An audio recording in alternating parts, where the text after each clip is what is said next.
I want to do an analysis on what I think is an important event in the political and philosophical war of ideas we find ourselves in, known as the Great Meme War. There is an important schism developing on the far right, and one side appears to be coming out ahead. Now remember, almost everything that occurs in the online political space is totally and completely meaningless and a waste of time. But some events are significant enough where their effects will be felt across the meme adoption curve. The ultra-conservative right has been growing in influence over the past few years because they are seizing upon what I believe are a few key truths that the center and left has failed to acknowledge themselves. One of those truths being that liberalism, in its propensity to elevate freedom over all other values, is failing to address the subsequent nihilism and moral relativism that follows in its wake. By hyper-focusing on rights, we have left out the equally important emphasis on collective responsibility. I've been talking a lot to the crowds that I've been talking to, not about rights, but about responsibility,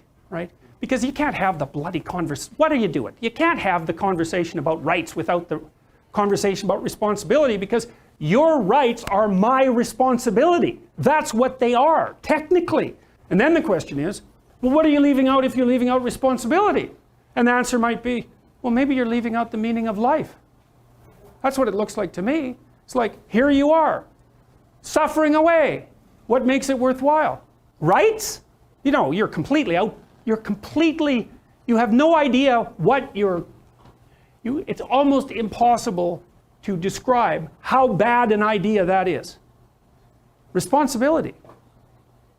That's what gives life meaning. Now, why am I eating an apple? Because I'm trying to figure out ways to be more casual, to not put so much pressure when I film these videos. Broadly speaking, the solution to this problem of liberalism proposed by the ultra-conservative right is something like a return to traditional religious norms. Among them, notably, is the responsibility to get married and have a bunch of kids, to go forth and multiply as God commanded Abraham, I think, or Jacob, or someone. And while there are certainly positive and socially acceptable ways to advocate for these traditional religious norms, it's also the case that this is the same ideological aesthetic that some on the far right parasitize themselves off of when they say things like this.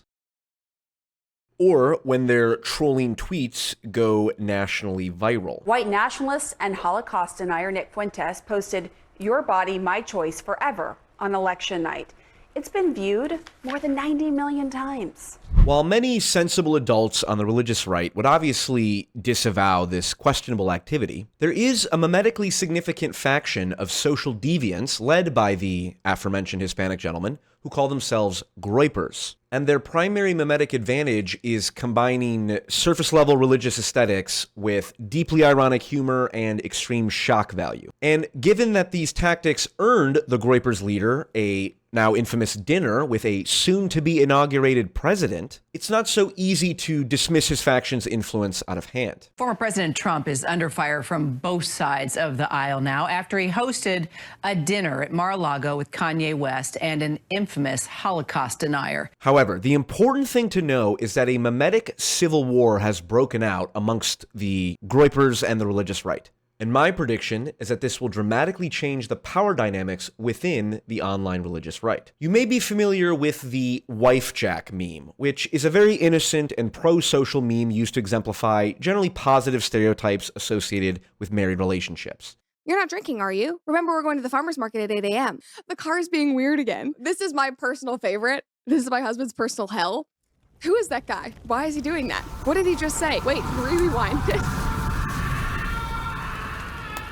It is the opposite of the much more negative vibe of referring to one's wife as, the old ball and chain and that whole pessimistic boomer garbage. Well, for some reason, the Groypers think that posting this quirky meme makes you gay, which obviously puts them at odds with people who are religious and put a lot of stock in marriage and loving and honoring your wife and all that shit. The dispute over the wifejack meme is not some important thing in and of itself, other than the fact that it's the thing that ignited all of this underlying tension that's been brewing on the religious right for some time. And as a result, more comparatively moderate members of the religious right are jumping at this opportunity to excise the Groyper deviants from their own ranks. This is an important development for the religious right, and one that I believe is going to increase their memetic fitness overall. One of the iron laws of memetic warfare is that there is nothing that impedes the interests of a given ideological faction more so than their own extremists. To the degree that the religious right can be attached to this self-evidently repulsive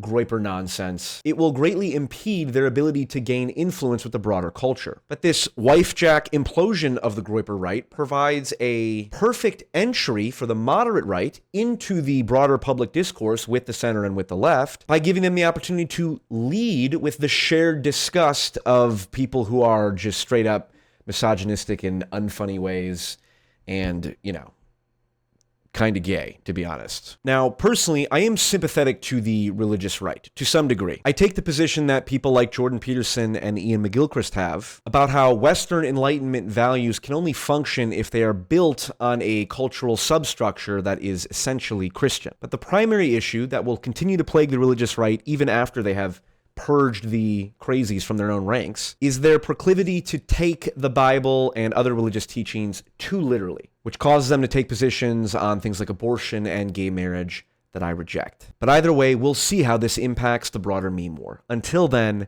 good luck and Godspeed.